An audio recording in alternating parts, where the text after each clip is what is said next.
Salam pemirsa CPNI semua, kembali lagi bertemu di dalam pembahasan buku Yesus Nama di Atas Segala Nama. Buku ini diambil dari tulisan Ellen G. White, di mana banyak sekali pelajaran yang kita dapatkan di sini. Dia mengajak kita untuk kita belajar bagaimana untuk bergantung sepenuhnya kepada Tuhan, karena Dialah pemberi setiap pemberian yang baik dan sempurna. Jadi Tuhanlah yang memberikan kita semua apa yang kita butuhkan. Dikatakan di sini bahwa Dia yang memikul beban kita, Dia yang menjadi penolong kehidupan kita. Sebab itu mari kita belajar bagaimana kita mencintai Dia setiap hari. Bagaimana kita menurut kepada Dia.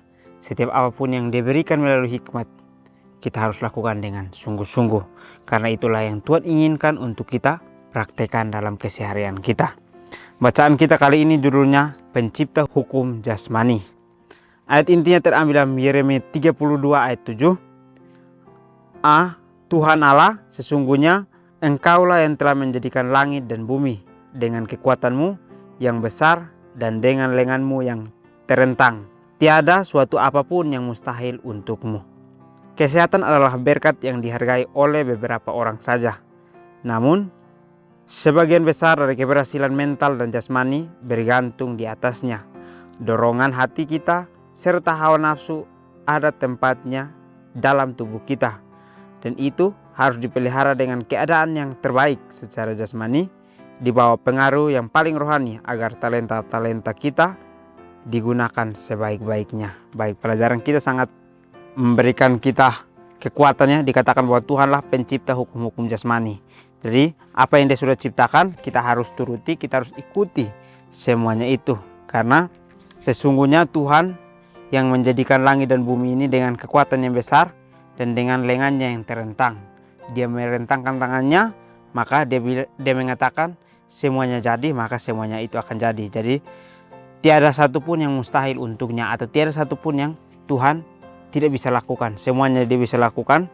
Sebab itu Dia sudah menciptakan hukum-hukum jasmani ini untuk kita turuti. Bagaimana kita lakukan sesuai dengan apa yang sudah Dia tuliskan. Dikatakan di sini juga dikatakan bahwa kesehatan adalah berkat yang dihargai oleh beberapa orang saja.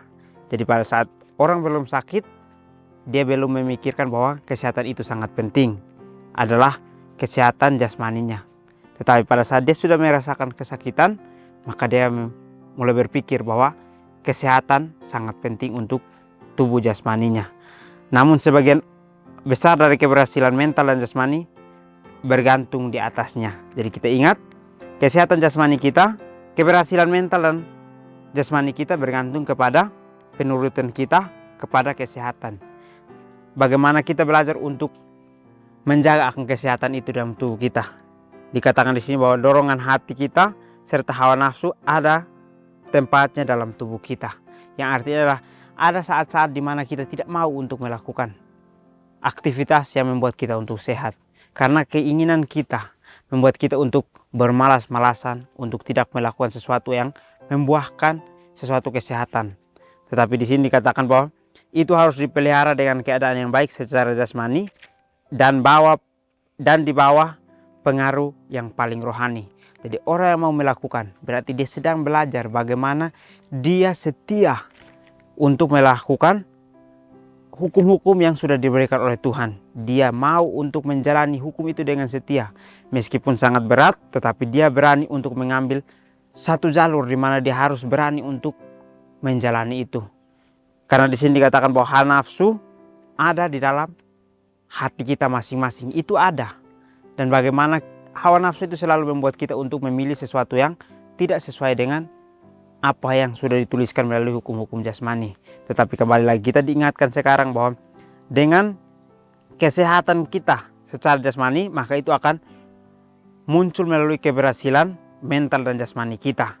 Sehingga pada saat kita berhasil dalam mental dan jasmani, talenta-talenta kita yang Tuhan berikan, kita dapat gunakan sebaik-baiknya untuk melakukan aktivitas kita masing-masing. Apapun yang mengurangi kekuatan jasmani, melemahkan pikiran dan menjadikannya kurang mampu untuk memilih dengan teliti di antara perkara yang baik dan buruk. Kita menjadi kurang mampu untuk memilih perkara yang baik dan memiliki kurang tenaga, kemauan untuk berbuat apa yang kita tahu adalah benar. Baik, jadi sangat menarik pelajaran terus mengingatkan kepada kita. Dikatakan bahwa apapun yang mengurangi kekuatan jasmani melemahkan pikiran untuk mengambil satu tindakan. Jadi orang yang tidak bisa mengambil tindakan berarti dia kurangnya kekuatan jasmani. Jadi dengan kurangnya kekuatan jasmani, dia tidak bisa untuk mengambil satu kesimpulan di dalam tindakannya. Jadi kita diberikan pelajaran bahwa kita harus memiliki kekuatan jasmani sehingga kita bisa untuk mengambil kesimpulan. Jadi jangan pernah kita berpikir bahwa kesimpulan kita itu hanya datang daripada diri kita tanpa memerlukan kesehatan, tanpa memerlukan sesuatu. Tetapi di sini dikatakan bahwa kekuatan jasmani yang akan melemahkan pikiran kita. Jadi bagaimana kita tingkatkan pikiran kita untuk lebih baik, maka kita harus rajin untuk menjaga kekuatan jasmani kita dan menjadikan pikiran kurang mampu untuk memilih dengan teliti di antara perkara yang baik dan yang buruk. Jadi kita tidak bisa menentukan mana yang baik, mana yang buruk. Kita tidak bisa menentukan pada saat kita kurangnya kekuatan jasmani itu. Jadi kita diberikan kesempatan untuk belajar. Terus diingatkan bagaimana untuk kita memiliki kekuatan jasmani itu. Sehingga pada saat kita ingin untuk mengambil satu kesimpulan, kita dapat mengambil kesimpulan itu dengan mutlak dan benar. Jadi kita harus berusaha untuk menjadikan kesehatan adalah berkat yang harus kita hargai di dalam kehidupan kita. Orang yang sehat dia akan terus bersyukur. Tetapi orang yang merasa dirinya sehat lalu tidak melakukan sesuatu, maka dia adalah orang yang ingin mencari titik keamanannya dan tidak mau untuk keluar dari titik keamanannya itu. Tetapi kita diajak bagaimana kita mengambil satu tindakan yang mungkin itu adalah harus kita melawan hawa nafsu kita untuk mendapatkan suatu berkat melalui kesehatan itu. Kita menjadi kurang mampu untuk memilih perkara yang baik dan memiliki kurang tenaga kemauan untuk berbuat apa yang kita tahu itu benar. Jadi orang yang tahu itu benar, tetapi kalau dia kurang dalam kekuatan jasmani, maka dia kurang mampu untuk memilih hal yang baik itu dan juga kurang tenaga untuk mengambil kemauan itu. Jadi kita diberikan pelajaran bahwa hukum-hukum jasmani Tuhan berikan kepada kita untuk kita jaga semuanya itu, untuk kita turuti. Sehingga pada saat kita turuti, semuanya itu akan menjadi suatu hal yang benar untuk diri kita sendiri, bukan untuk orang lain. Tetapi semuanya adalah berkat untuk diri kita sendiri. Berkat itu kita bisa merasakan kesehatan, berkat itu bisa kita mengambil satu kesimpulan yang mutlak dan benar. Inilah yang Tuhan ingin untuk kita lakukan dalam kehidupan kita sehari-hari.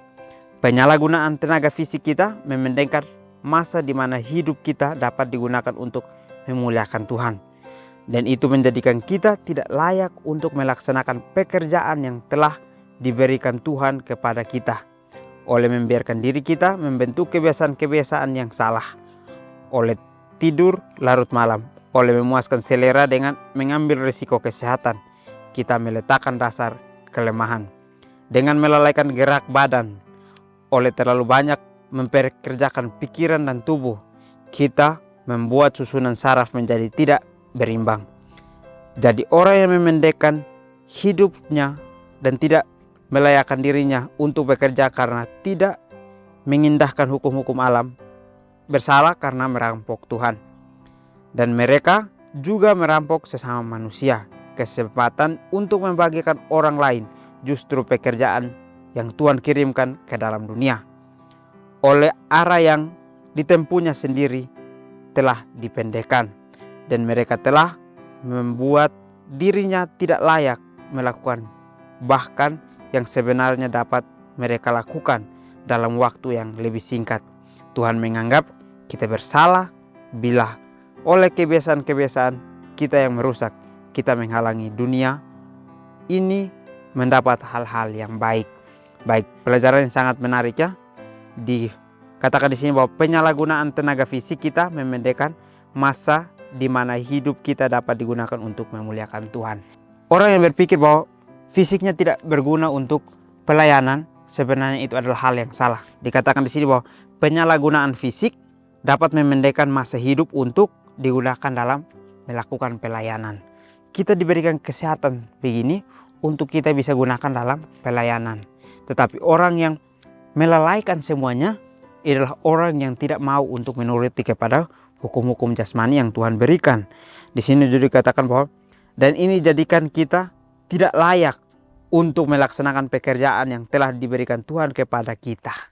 Jadi banyak sekali kita diberikan talenta-talenta, tetapi talenta itu tidak berkembang karena kita tidak mau untuk melakukannya. Kita mau yang kita lakukan adalah sesuai dengan keinginan kita, sesuai dengan kemauan kita. Sehingga itulah yang menjadi satu kelemahan kita dalam mengambil risiko. Kita memilih risiko yang sangat berbahaya.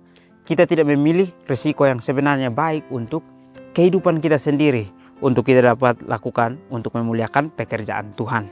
Oleh membiarkan diri kita membentuk kebiasaan-kebiasaan yang salah, oleh tidur larut malam, oleh memuaskan selera dengan mengambil risiko kesehatan, kita meletakkan dasar kelemahan kita.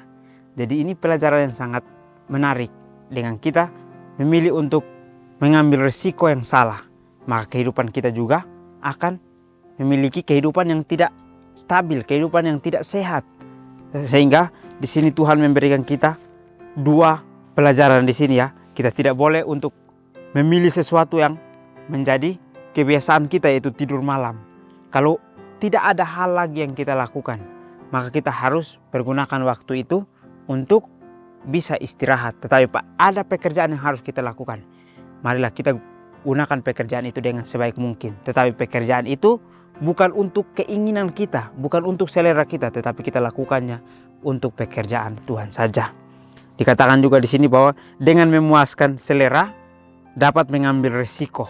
Berarti dengan memuaskan selera kita, kita bisa untuk mengambil satu risiko yang sangat berbahaya untuk kehidupan kita sendiri. Jadi kita dapat membuat itu sebagai fondasi kelemahan akan jasmani kita sendiri. Tetapi pelajaran ini terus memberikan kita pelajaran bahwa dengan melalui gerak badan oleh terlalu banyak mempekerjakan pikiran tubuh, kita membuat susunan saraf menjadi tidak berimbang. Orang yang berpikir bahwa dengan gerak tubuh saja sudah selesai, tetapi pikirannya tidak berhenti untuk berpikir, maka itu tidak akan berimbang juga. Jadi di mana pada saat kita melakukan gerak badan, maka pikiran kita juga kita harus hentikan untuk melakukan hal yang berimbang, untuk kita dapat berpikir sesuai dengan ide-ide yang Tuhan akan berikan melalui hikmat-Nya. Jadi orang yang memendekkan hidupnya dan tidak melayakkan dirinya untuk bekerja karena tidak mengindahkan hukum-hukum Tuhan, bersalah karena merampok Tuhan, dan mereka juga merampok sesama manusia. Yang artinya pada saat kita sudah tidak sehat lagi, maka kita bersungut-sungut, kita mengatakan bahwa kenapa Tuhan tidak menjaga saya, Dia yang sudah menciptakan saya. Tetapi semuanya sebenarnya adalah ulah kita tidak menjaga hukum-hukum jasmani yang Tuhan sudah berikan. Sehingga pada saat kita sudah diberikan ini, maka kita harus menjaganya dengan sebaik-baik mungkin. Karena pada saat kita tidak melakukannya, maka kita sedang merampok Tuhan. Dan juga kita merampok akan kebahagiaan sesama umat manusia juga. Pelanggaran terhadap undang-undang jasmani adalah pelanggaran terhadap hukum moral. Karena Tuhan adalah sesungguhnya pencipta hukum-hukum jasmani. Sebagaimana Ia adalah pencipta hukum moral. Hukumnya ditulis dengan jari-jarinya sendiri di atas setiap urat, setiap otak, setiap pikiran yang telah dipercayakan kepada manusia, dan setiap penyalahgunaan dari sesuatu bagian-bagian tubuh kita adalah suatu pelanggaran terhadap hukum Allah. Siri Membina, jilid 5, halaman 266 dan 267. Baik, di akhir pelajaran kita dikatakan bahwa pelanggaran hukum-hukum jasmani adalah pelanggaran terhadap iman kita sendiri. Jadi bagaimana kita menjaga iman kita sehat, maka kita harus memiliki tubuh jasmani yang sehat juga. Sehingga pada saat kita memiliki tubuh jasmani, maka kita akan memilih untuk memiliki satu moral yang baik terhadap Tuhan. Dan juga di sini bahwa Tuhanlah pencipta hukum-hukum jasmani itu. Sebagaimana Ia menciptakan hukum moral. Jadi Dia menciptakan hukum moral, Dia juga menciptakan akan hukum-hukum jasmani itu untuk kita lakukan sendiri. Jadi hukum yang ditulis dari jari-jarinya, adalah seperti urat, setiap otak, setiap pikiran yang telah dipercayakan kepada manusia harus kita jaga supaya tidak menjadi salah gunakan. Karena itu adalah bagian-bagian tubuh kita untuk melakukan pelayanan. Tetapi pada saat kita melanggarnya, maka kita juga akan melanggar terhadap hukum Tuhan itu. Renungkan lebih dalam, apakah saya dapat merampok daya guna Tuhan dengan gagal merawat tubuh saya? kebiasaan sehat apakah yang harus saya mulai hari ini? Jadi inilah pertanyaan untuk kita masing-masing. Apa yang kita rampok Tuhan selama ini? Apakah kita mau untuk menjaga hukum-hukum jasmani itu atau tidak? Atau apakah kita mau untuk memanjakan diri kita yang tidak melakukan sesuatu yang menjadi kesehatan untuk kesehatan jasmani kita? Jadi mungkin ini saja pelajaran yang dapat saya bahas. Kiranya kita bertemu lagi di pertemuan selanjutnya. Kiranya Tuhan Yesus memberkati kita semua.